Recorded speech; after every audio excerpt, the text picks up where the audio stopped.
राधे राधे दोस्तों, हमारी आज की कहानी है कर्ज।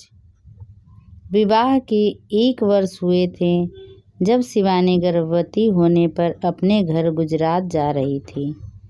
पति शहर से बाहर थे।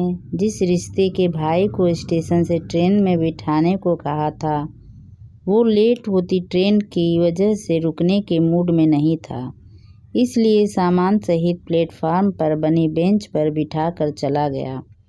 गाड़ी को तीसरे प्लेटफार्म पर आना था।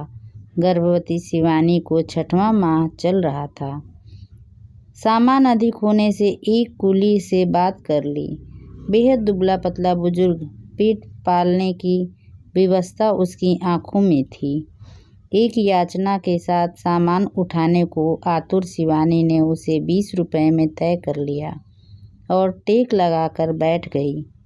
तकरीबन डेढ़ घंटे बाद गाड़ी आने की घोषणा हुई, लेकिन वो बुजुर्ग कूली कहीं नहीं दिखा। कोई दूसरा कूली भी खाली नजर नहीं आ रहा था। ट्रेन छूटने पर वापस घर जाना भी संभव नहीं था। रात के 12:30 बज चुके थे। शिवानी का मन घबराने लगा। तभी वो बुजुर्ग दूर से भाग कर आता हुआ दिखाई दिया। बोला, चिंता न करो बिटिया, हम चढ़ा देंगे गाड़ी में। भागने से उसकी सांस फूल रही थी। उसने लपक कर सामान उठाया और आने का इशारा किया। सीढ़ी चढ़कर पुल से पार जाना था, क्योंकि अचानक ट्रेन ने प्लेटफार्म चेंज करा था, जो अब 5 नंबर पर आ रही थी। वो सांस फूलने से धीरे धीरे चल रहा था और शिवानी भी तेज चलने की हालत में न थी।